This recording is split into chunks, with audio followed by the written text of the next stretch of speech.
kaidah pembuangan huruf, atau kita kenal dengan hadzful harfi, kaidah penambahan huruf, ziyadatul harfi, yang ketiga adalah al-hamz, cara penulisan hamzah.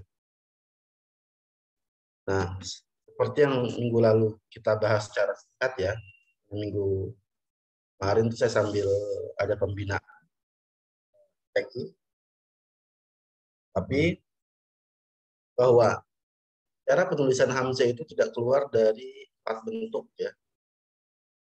Ada yang surah alif, awwala, seperti awwala. Ada yang surahnya surah waw, minuna. Ada yang surahnya surah ya, malaikatihi. Dan ada yang biduni surah ja'a. Nah, lalu kita sudah bahas 2 kaidah ya. Kaidah pertama itu adalah bagaimana cara penulisan hamzah yang ada di awal. Bahwa cara menulis hamzahnya itu adalah dengan surahnya surah alif. Baik hamzahnya baris fathah, baris kasroh, ataupun baris dhammah. Baik itu hamzahnya hamzah wasol maupun hamzahnya hamzah qata'. Jadi cara penulisannya itu surahnya surah alif. Oh, anta iyyaka unzila. Atau didahului oleh beberapa huruf tambahan, misalnya hat tanbih atau ya nida dan lain sebagainya. Itu tidak menghalangi huruf hamzah untuk ditulis dengan surahnya surah alif ya. Bagaimana yang ada di buku kalian masing-masing. Itu ada di halaman 122 ya. Nah, itu kaidah yang pertama dari cara penulisan hamzah. Yang kedua, cara penulisan hamzahnya itu bagaimana hamzahnya berharokat, hamzahnya berbaris, tapi setelah huruf sukun selain alif. Selain huruf sukun, selain alif. Bagaimana cara penulisannya? Itu adalah biduni surah. Yang minggu lalu saya jelaskan bahwa seperti penulisan yas'alunaka, kita analisa, hamzahnya itu berbaris atau berharokat. Nah, sebelumnya ada sin yang sukun. Nah, cara penulisannya itu adalah biduni surah. Sudah saya jelaskan ya kemarin biduni surah itu ya seperti apa yas'alunaka. Nah, di kaidah yang kedua ini ada sekitar 6 bentuk ya. Dan bagaimana yang baris fathah, baris kasroh, baris dhammah, dan lain sebagainya. Itu ada contoh afida, mas'ula, al-khata, bainal abi. Nah, sekarang kita akan membahas kaidah yang ketiga. Sebelum kita bahas kaidah yang ketiga, kita selesaikan ya sekarang dari kaidah ketiga 4, 5, 6, 7, 8. Karena pertemuan kita ini pertemuan ke-11 kalau tidak salah ya. Takutnya nanti tidak kejar gitu. Nah, sebelum saya bahas kaidah yang ketiga ini, apakah ada pertanyaan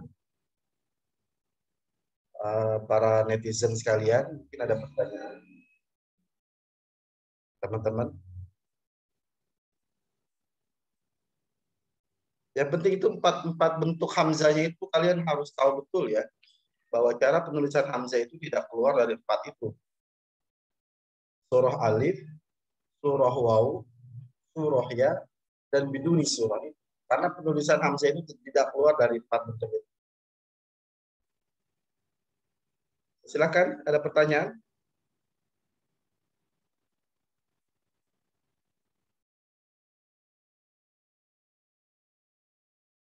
Nah, kalau tidak ada atau belum ada, nanti kalau saya berikan kesempatan lagi nanti. Sekarang kita bahas kaidah yang ketiga.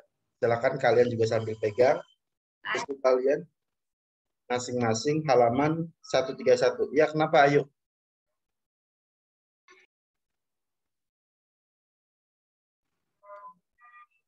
Ya, Ayu Setiawati, kenapa? Biro, Pak.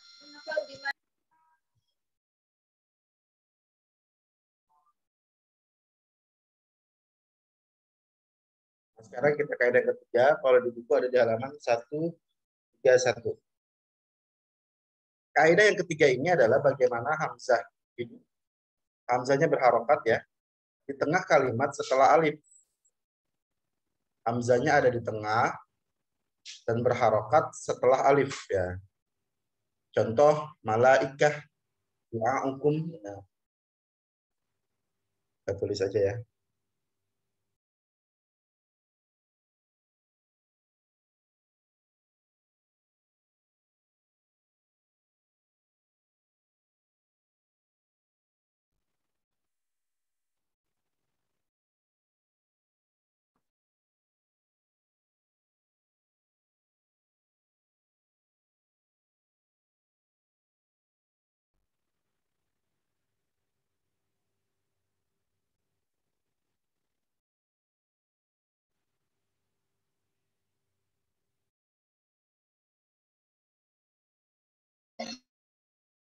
Nah,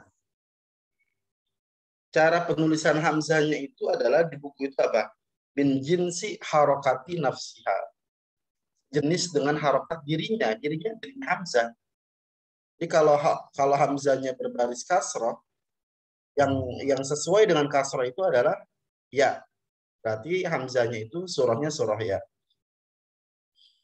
Kalau hamzahnya baris dhamma, maka yang paling pas atau paling sesuai dengan dhamma itu adalah waw. Maka surahnya surah waw. Nah, kalau hamzahnya baris fathah, berarti yang paling pas untuk fathah itu adalah alif. Maka surahnya surah alif. Tapi nanti untuk yang surah alif itu ada penjelasan khusus lagi. Nah, kita bahas yang satu dulu, al-malaikah. Nah, ini kan malaikah hamzahnya berbaris kasroh, sebelumnya ada alif ya. Sebelumnya ada alif. Nah, hamzahnya baris kasroh. Maka di sini menggunakan surahnya surah ya. Doa hukum. Sebelum hamzah itu ada alif. Hamzahnya baris dhammah. Maka ini surahnya surah waw. Nah, untuk yang ja'akum harusnya kan surahnya surah alif ya. Tapi dia terbentur dengan berkumpulnya dua surah yang sama. Ada dua alif atau ada dua bentuk yang sama. Alif untuk ya, huruf mad sama alif untuk hamzah. Maka di sini sangat dihindari ada dua bentuk yang sama. Maka dibuang satu. Ini kan jadinya ya. Nah, maka datang dobet atau kepala ain yang menandakan di situ ada apa? Ada hamzah yang dibuang. Nah, ini khusus. Nah, kan itu di footnote ada ya. Di footnote di halaman 131 ada. Sebagai contoh adalah ja'akum. Seharusnya oleh karena hamzah berharokat fathah, qasam hamzah ditulis dengan alif, yaitu ja'akum. Demi menghindari bertemunya dua alif atau ijtima'ul mislain, maka alif tersebut dibuang sehingga akhirnya qasam hamzah tidak mempunyai bentuk atau biduni surah. Artinya ja'akum. Setelah diberi tanda baca menjadi ja'a. Pahami? Pahami ya? Nah, nanti di kaidah ketiga ini lagi-lagi tetap likulil qaidah mustasnaya. Ya, pada kaidah itu pasti ada pengecualian-pengecualian, nanti bisa kalian baca ya. Ini ada kata-kata aulia uhum, ada kata-kata jaza uhu ya, nanti kalian tidak sesuai dengan kaidah ketiga itu. Kita lanjut ke kaidah yang keempat ya. Yang keempat,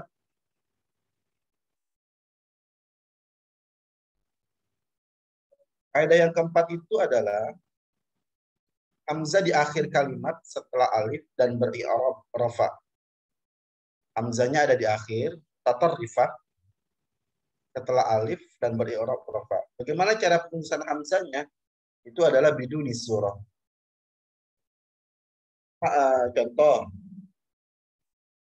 Contohnya al-a'da, as-sufaha, yasha. Awalnya sebenarnya gini, sebetulnya awalnya surahnya surah alif sebenarnya. Kita lagi kita tulis ya.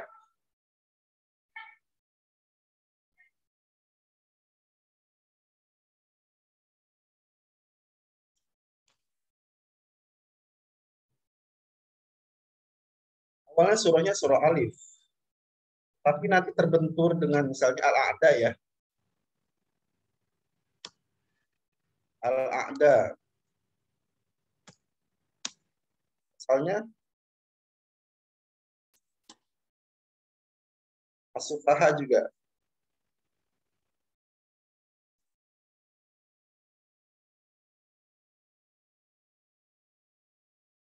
Yasha juga seperti itu.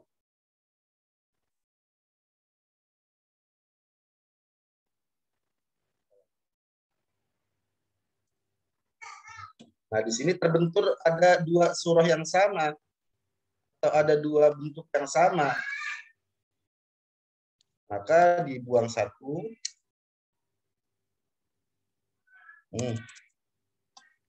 Ada. Nah, maka ditambah bobot.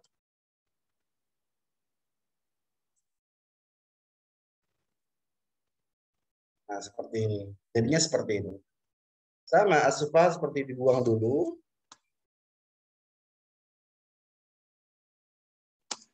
Pada datang dobet untuk cover atau menandakan ada yang dibuang. Sama Yasha pun seperti itu.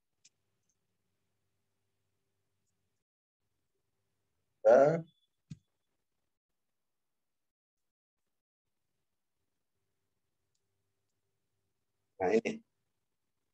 Ini cara penulisan hamzanya itu adalah biduni surah. Tanpa ada bentuk. Kalau tadi kan hamzah kaidah ketika itu min jinsi harakat nafsiha. Kalau ini biduni surah, tanpa ada bentuk. Karena kenapa? Dia posisinya ada di ujung, sebelumnya ada alif. Kalau ditulis dengan bentuk alif, maka permasalahannya itu akan bertemu dengan dua bentuk yang sama. Nah, itu terbentur ijtima'. Kalau di pembuangan waw dulu ada waw mukarrarah. Nah, ini namanya ada alif mukarrarah. Ada alif yang terulang. Nah, di sini menjadi cara penulisan hamzahnya itu biduni surah. Tapi tetap lagi-lagi ada pengecualian juga ya. Ada ulama, ad-du'afa, syufa'a, bala. Nanti untuk pengecualian nanti tolong kalian baca ya. Kita nggak bahas satu persatu untuk pengecualiannya. Yang penting kaidahnya kalian sudah paham. Paham? Nah, kita langsung saja ya. Langsung ke kaidah berikutnya. Nanti kalau ada pertanyaan tolong dicatat ya. Kemudian kaidah yang kelima. Kaidah yang kelima.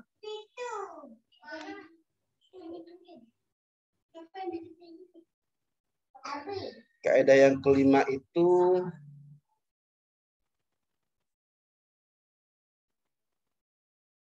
hamzah mati di tengah atau di akhir setelah huruf hidup. Nah, contoh ya kuluna, azibu, yu'minuna. Kita tulis saja lah biar hamzahnya mati, ada di tengah atau di akhir kalimat, terletak sesudah huruf hidup.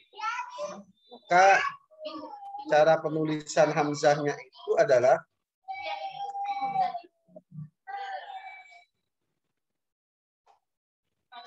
nah ini. Cara penulisan hamzahnya itu adalah min jinsi harakati ma qablaha. Yang dilihat itu adalah harakat sebelum hamzah. Kalau tadi kan min jinsi harakat nafsiha. Dilihat itu harakat hamzahnya itu sendiri. Kalau di sini karena harakat hamzahnya itu sukun, maka yang dilihat itu adalah harakat sebelum hamzah. Kalau harakat sebelum hamzah itu fathah, maka yang paling pas untuk fathah itu adalah alif. Kalau harakat sebelum hamzah itu adalah kasroh, maka yang paling pas itu adalah ya. Dan harakat yang paling, kalau harakat sebelumnya itu dhammah, maka surahnya yang paling pas itu adalah waw. Seperti yakuluna. Itu kan surahnya surah alif. Azibu, karena sebelumnya kasroh, maka surahnya surah ya. Ada yu'minuna, harokat sebelumnya dhammah, maka surahnya surah waw. Jadi yang dilihat, yang terkadang yang dilihat itu adalah harokat sebelum hamzah, atau terkadang yang dilihat itu adalah harokat hamzah itu sendiri. Tapi untuk kaidah yang kelima ini, karena hamzahnya itu memang sukun, tidak bisa yang dilihat harokat hamzah. Tetapi yang dilihat itu adalah harokat sebelum huruf hamzah. Disesuaikan. Kalau harokat sebelum hamzah itu fathah, maka surah alif. Kalau harokat sebelum hamzah itu kasrah, maka surah ya. Kalau harokat sebelum hamzah itu dhammah, maka itu surahnya surah waw.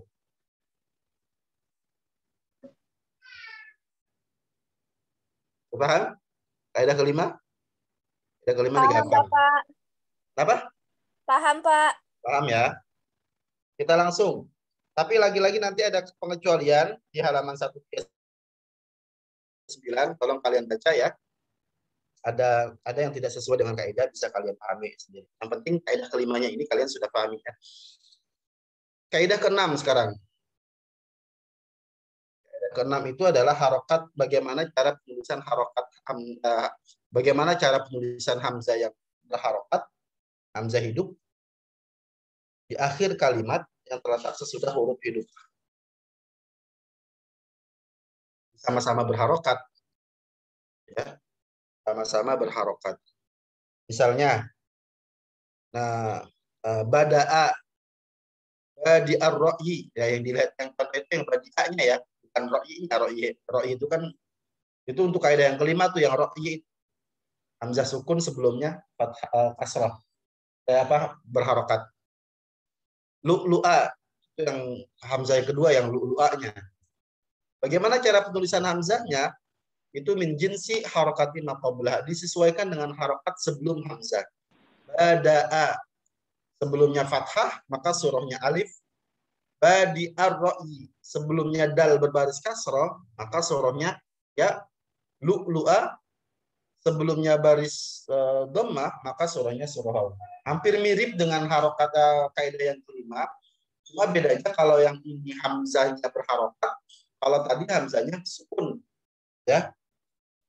Sama lah kurang lebih. Cara penulisan hamzahnya itu adalah, yang dilihat itu adalah min jinsi harokati ma qablaha.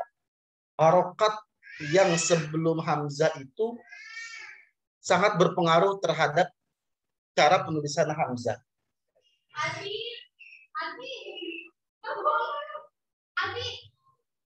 Ya. Bisa dipahami? Sama ya kurang lebih 5 sama 6 sama. Lanjut. Tapi biasa kaidah-kaidah yang dikecualikan dari kaidah 6 ada, nanti kalian bisa baca ya. Makanya pokoknya kuncinya dibaca. Bacanya itu qiraahnya qiraah muta'am. Qiraah itu baca itu ada dua. Ada qiraah syariah, ada qiraah muta'ammiqah. Qiraah syariah itu kan kadang-kadang kita baca ya udah kita cepat gitu kan. Ya, tanpa kita pikirkan lagi gitu. Ada qiraahnya qiraah muta'ammiqah. Qiraah muta'ammiqah, bacaan yang mendalam. Jadi kita sambil kita baca juga, sambil kita pikirkan juga. Nah, yang saya inginkan itu kalian qiraahnya qiraah muta'ammiqah. Qiraah yang mendalam.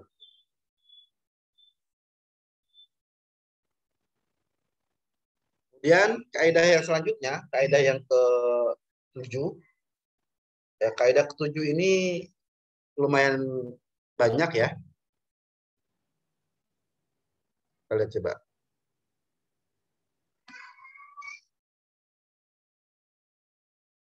Kaidah ke-7 itu adalah bagaimana cara penulisan hamzah yang hidup di tengah kalimat setelah huruf hidup. Hamzahnya hidup, sebelumnya itu huruf hidup, tapi hamzahnya ada di tengah. Kalau tadi kan yang ke-6 itu hamzahnya hidup sebelum huruf hidup, tapi hamzahnya ada di akhir. Kalau ini di tengah. Nah, ini ada 9 rincian. Apa 9 rincian? Karena kan harokat itu kan ada 3 kan. Ada fathah, ada kasroh, ada dhammah. Nah, ya, maka 3 kali 3 itu kan 9 kan. Misalnya hamzahnya baris fathah, sebelumnya fathah. Hamzahnya fathah, sebelumnya kasroh. Hamzanya fathah, sebelumnya dhammah. Kemudian hamzanya berbaris kasroh, sebelumnya fathah. Hamzanya baris kasroh, sebelumnya kasroh. Hamzanya baris kasroh, sebelumnya dhammah. Kemudian hamzanya baris dhammah, sebelumnya fathah. Hamzanya dhammah sebelumnya dhammah. Hamzanya baris dhammah, sebelumnya kasroh. Maka jumlahnya ada 9. Bagaimana cara penulisan hamzanya? Nah, ini kita yang akan bahas.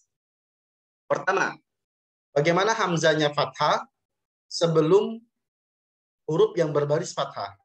Sa'ala, ta'adzana, kan? Sa'ala sebelum hamzah yang berbaris fathah ada fathah juga. Maka cara penulisannya itu disesuaikan dengan harokat hamzah. Min jinsi harokati nafsiha. Disesuaikan dengan harokat hamzah. Berarti harokat hamzahnya kan fathah, maka surahnya surah alif. Yang kedua, hamzanya baris fathah, sebelumnya kasroh. Bagaimana cara tulisan hamzanya? Min jinsi harokati ma qablaha. Sesuaikan dengan harokat sebelum hamzah. Artinya surahnya surah ya, karena sebelumnya itu kasroh. Mi'ah, fi'ah, khati'ah.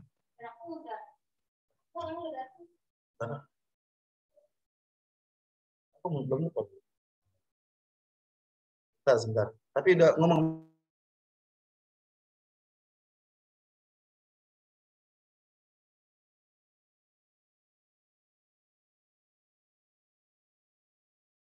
Ya, selanjutnya yang ketiga, hamzanya fathah, sebelumnya baris dhammah. Maka cara penulisannya itu sama dengan yang kedua. Min jinsi harokati ma qablaha. Disesuaikan dengan harokat sebelum hamzah. Artinya dengan surahnya surah waw. Karena kenapa? Sebelumnya itu adalah baris atau harokat dhammah. Kemudian yang keempat, hamzah kasrah setelah fathah. Kasrah berarti ai ya, ya'i, ya isa, yauma izin. Maka cara penulisan hamzanya itu min jinsi harokati nafsiha. Disesuaikan dengan harokat hamzahnya. Ya isa, yauma izin. Karena sebelumnya karena hamzahnya itu baris kasroh, maka surahnya surah ya.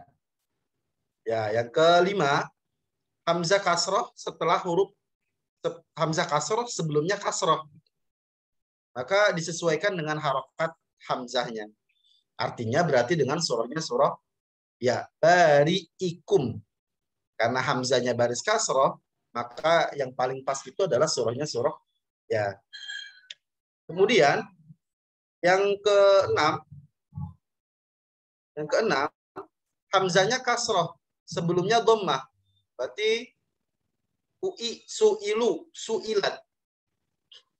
Cara penulisan hamzahnya itu adalah disesuaikan dengan harokat hamzahnya. Artinya karena sebelumnya itu karena harokat hamzahnya itu kasroh, maka cara penulisannya itu adalah surahnya surah ya, karena kasroh itu identik dengan huruf ya. Kemudian yang ketujuh, hamzahnya dhammah setelah baris fathah. Au yadhra'ukum. Nah, disesuaikan dengan harokat hamzah, artinya surahnya surah waw, karena hamzahnya itu berbaris dhammah. Nah, yang kedelapan ini ada 2 rincian. Untuk hamzah yang dhammah sebelumnya kasroh. Ada 2 cara penulisannya. Ada yang disesuaikan dengan harokat sebelumnya, ada yang disesuaikan dengan harokat hamzah. Misalnya, tanuk ri'uka. Itu kan hamzahnya dhammah, sebelumnya kasroh. Maka yang dilihat itu adalah harokat sebelumnya. Harokat sebelumnya itu kasroh, maka yang pas untuk kasroh itu adalah ya. Maka cara penulisan hamzahnya itu adalah surahnya surah ya.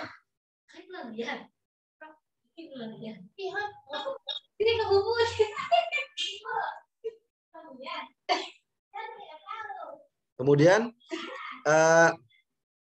yunabbi'u sama. Harokat sebelumnya itu kasroh. Maka yang paling pas itu adalah ya. Nah itu. Tapi di kaidah ke-8 ini ada perincian tadi saya bilang. Yang kedua itu adalah, kalau tadi kan sesuai dengan harokat sebelumnya, Kalau ini sesuai dengan harokat hamzah. Nah, di sini yang dilihat itu adalah misalnya mustahziun, famaliun. Nah, coba kita lihat ya.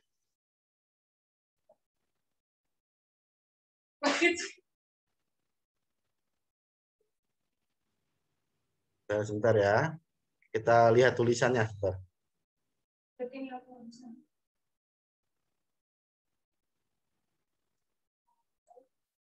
Nah, ini mustahziun. Zi'u, ya kan? Hamzanya baris dhamma, sebelumnya kasroh. Sama famaliun, hamzanya dhamma, sebelumnya kasroh. Tadi apa katanya? Cara penulisan hamzanya itu adalah sesuai dengan harokat hamzah. Berarti harokat hamzanya itu dhamma, berarti cara penulisan hamzanya itu adalah surahnya surah waw. Sama juga famaliun, surahnya surah waw. Tetapi terbentur lagi-lagi ijtima'ul mislain. Berkumpulnya dua huruf yang sama, dua surah yang sama. Maka lagi-lagi ada kaidah, dibuang surah hamzahnya. Maka cara penulisan hamzahnya itu adalah bidun di surah. Tulisannya itu adalah mustahziun, famaliun. Nah, coba kita lihat ya famaliun. Sebentar ya. Ada tugas Bapak Negara ini. Ada sesuatu yang ingin diangkat yang berat. Sebentar. Baik, Bapak.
Masih di-unmute, Bapak.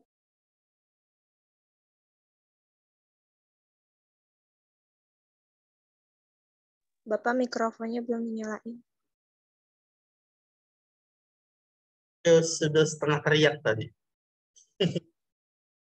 Nah, ini yang famaliuna. Coba kalian fokus di ayat 53. Yang dibuang itu surah wawuhnya, surah hamzahnya, atau wawu madnya yang dibuang. Famaliuna. Hah? Surah hamzah ya, surah hamzah. Surah hamzah yang dibuang, wawu madnya masih tetap ada. Ya. Betul ya? Atau kita lihat mustahziun lah, coba mustahziun.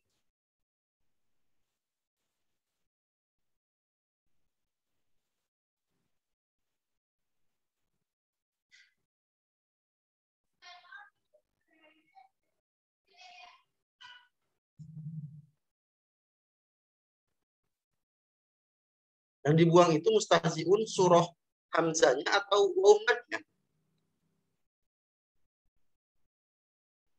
Surah hamzahnya. Surah hamzahnya ya. Surah hamzah yang surahnya surah wawu. Artinya yang dibuang itu di antara dua surah itu adalah bukan huruf madnya. Kalau huruf madnya yang dibuang, nanti masuk kaidah pembuangan huruf. Ya. Pembuangan huruf itu kan salah satunya ada wawu ya. Kan ada alif, wawu, ya, lam sama nun. Nah, untuk yang surah wawu ini nanti kenapa dibuang? Karena terbentur dengan tadi kaidah ijtima'ul mislain atau ijtima'us suratain, berkumpulnya dua surah yang sama. Kita lanjut.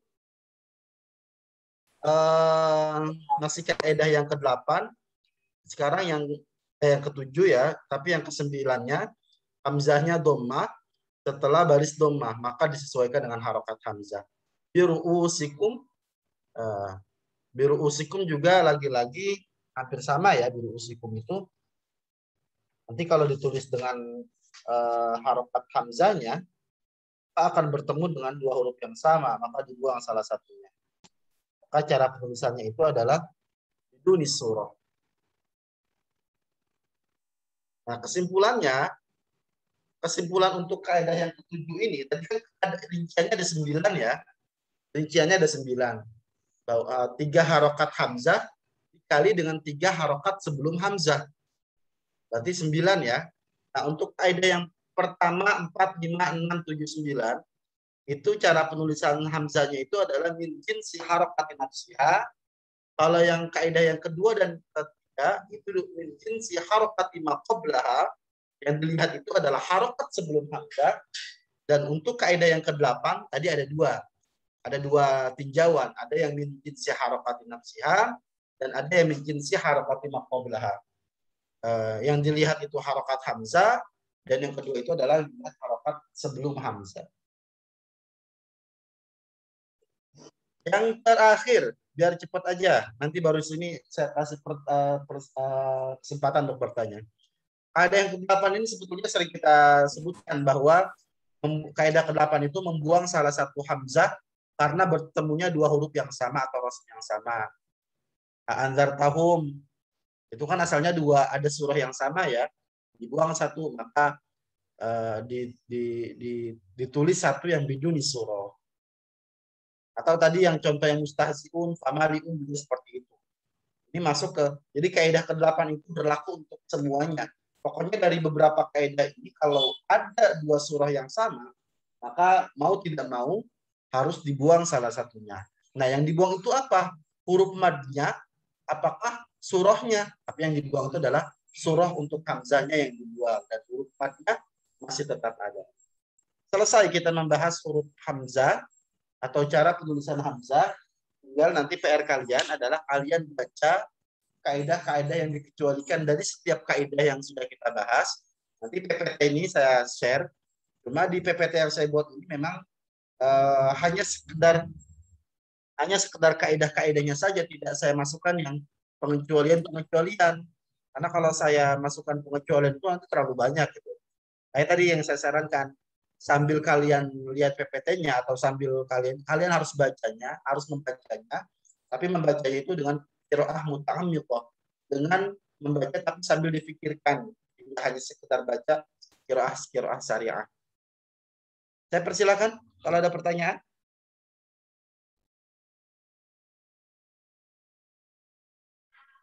Ini uniknya hamzah ya. Cara penulisannya aja pembahasannya panjang ya.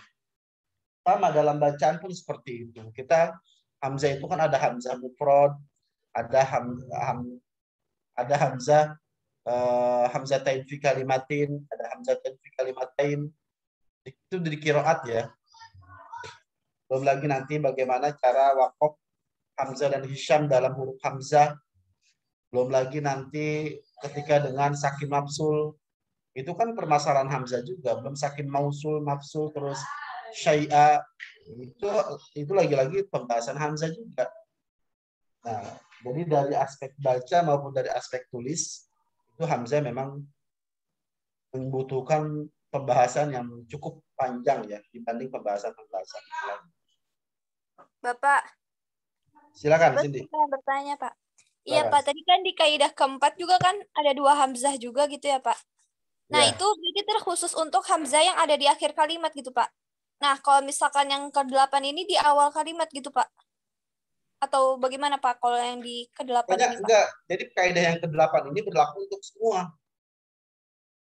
Mau yang di awal, kalau yang di awal nggak ada ya.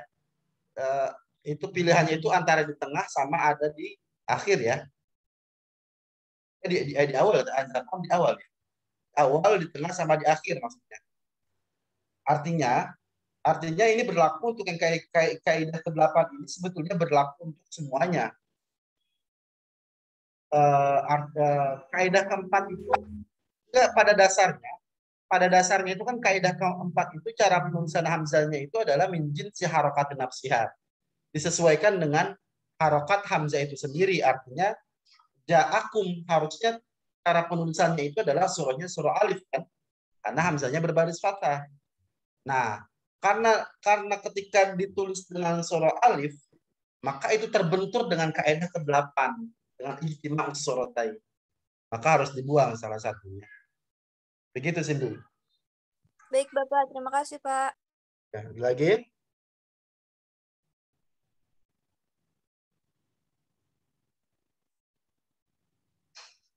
Ke depan kita sebelum bahas tentang pergantian huruf, kita latihan dulu ya tentang yang ada di mushaf. Ini tugasnya sudah dibagikan surah-surahnya? Sudah belum? Pak. Sudah ya? Ya, artinya gini, nanti cara pengerjaannya itu misalnya dalam satu halaman itu misalnya ada beberapa kata yang berbeda tapi alasannya sama misalnya. Ya udah dijadiin satu aja secara alasan, jangan diulang-ulang biar lebih irit gitu. Misalnya ini pembuangan alif, alasannya misalnya sama-sama alasannya karena dia jamak muzakkar salim ada di halaman 19. Ya udah dikumpulin aja gitu. Atau di sini ada kata ulaika di halaman itu ada misalnya ada 5 misalnya kata ulaika. Ya udah di ulaika ayat sekian ada penambahan huruf wawu. Karena sebelumnya itu misalnya bahasanya ada di halaman sekian. Jadi kaidahnya kaidah apa? Misalnya penambahan huruf apa yang ditambah dan kenapa itu jawabannya bisa terjawab dengan pembahasan ini ada di halaman sekian, atau ini termasuk misalnya kalau memang alasannya bisa misalnya karena sebelumnya itu baris dhamma atau karena ada dua huruf yang sama. Tadi kan ijtima'ul suratain atau ijtima'ul mislain itu menjadi alasan juga kan. Cuma yang saya ingin jawaban dari kalian itu salah satunya itu adalah kalian tahu halaman dari pembahasan yang sedang kalian kerjakan buat kalian nanti. Ada lagi? Kalau sudah tidak ada cukup ya. Tinggal nanti tolong dibaca dan dibaca. Karena kita tidak akan ketemu lagi untuk mata kuliah Rasul Usmani hanya di semester ini saja. Kalau qiraat kan kalian bisa ketemu lagi. Artinya kalau ketemu kan bisa ditanyakan lagi, walaupun materinya itu sudah dibahas di semester sebelumnya. Ya bisa sih nanti kalau namanya orang bertanya, ya saya sih welcome saja. Mumpung ini kita sedang di mata kuliah, sedang kita membahas mata kuliah tentang Rasul ini, jadi bisa lebih fokus tentang pembahasan Rasul ini. Ada? Ya, kalau tidak ada ya nggak usah dipaksain. Nggak ada pakainya nih Pak. Nggak ada ya. Tapi insya Allah paham ya, insya Allah paham ya. Paham Pak. Nanti PPT-nya saya share. Saya buat PPT pun saya dari buku kok. Cuma biar ketika kuliah daring kita ada yang kita lihat sama-sama. Kalau lihat buku kan kalian mungkin ada teman-teman yang punya ketinggalan di pasar gitu, misalnya lagi ke pasar lagi bawa buku.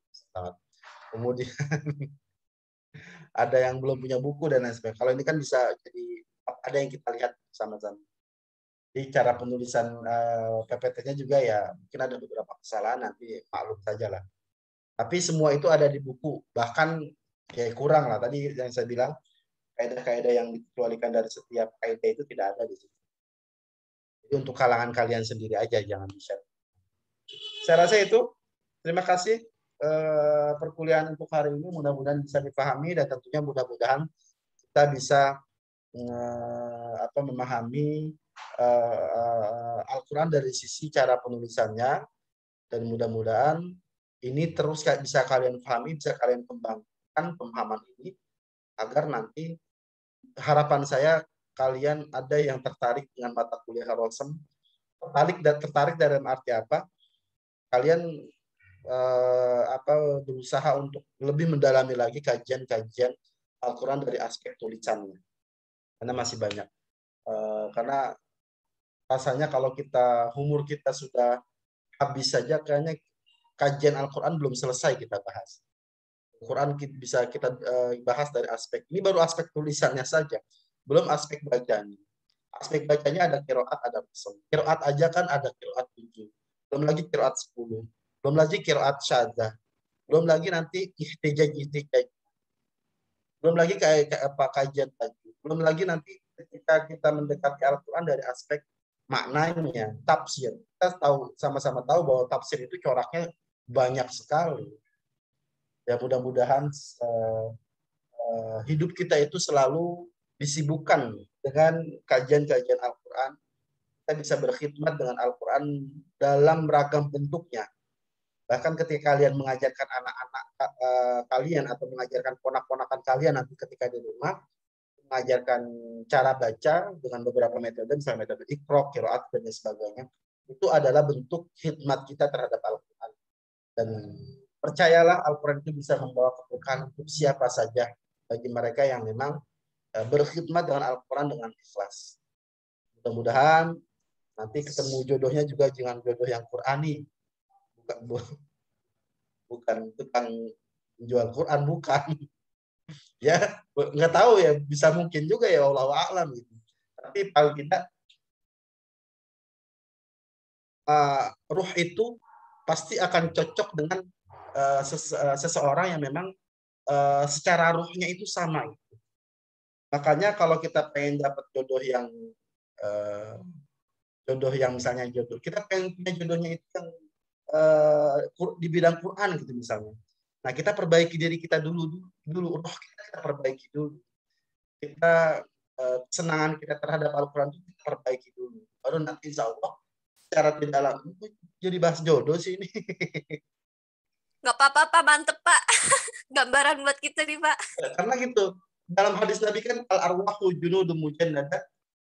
Ruh itu adalah sesuatu yang tentara yang berkelompok-kelompok. Kalau dia cocok, pasti akan akur. Tapi kalau nggak cocok, nggak akan akur. Contoh kecil saja, misalnya dalam satu kelas gitu. Saya ambil contoh yang cowok lagi. Misalnya, dia tuh senang bola, atau senang main PS gitu. Itu pasti di kelasnya itu pasti ketemu yang main bola mulu. Karena ruhnya sama-sama senang bola. Betul ya? Bukan Bapak. Atau yang senang main PS, atau kalau di cewek saya nggak tahu kelompoknya apa. Yang senang ke mall, yang senang hangout, itu pasti mainnya geng-geng yang sering jalan-jalan tuh. Karena kenapa? Ruhnya sama. Coba kalau yang diajak yang nggak senang jalan yuk, gitu. Karena ruhnya nggak sama. Nah, kalian dipertemukan sama teman-teman kalian ini di IKI, itu adalah pertemanan yang memang natural, yang memang karena memang kalian dipersatukan sama teman-teman ini adalah karena ada Q-nya. Mudah-mudahan ini karena kecintaan kalian terhadap Qurannya. Enggak apa sama dipaksa sama bapak saya, ya paling tidak terlepas dari itu. kalian di sini yang jadi istimewa itu karena ada Q-nya, karena ada Qurannya. Di IKI kalau nggak ada Q-nya nggak enak, cuma IKI doang. Yang jadi enak itu ada Q-nya. Gitu. Oke ya, saya rasa itu. Terima kasih, sama-sama kita akhiri dengan membaca kifarat. Subhanakallahumma bihamdika asyhadu an la ilaha illa anta astaghfiruka wa atubu ilaik. Terima kasih, mohon maaf kurangnya. Kita akhiri. Wallahu muwaffiq ila aqwamit thoriq. Wassalamualaikum warahmatullahi wabarakatuh. Waalaikumsalam warahmatullahi wabarakatuh. Terima kasih banyak, Bapak. Terima kasih, Bapak. Terima kasih, Pak. Sehat-sehat.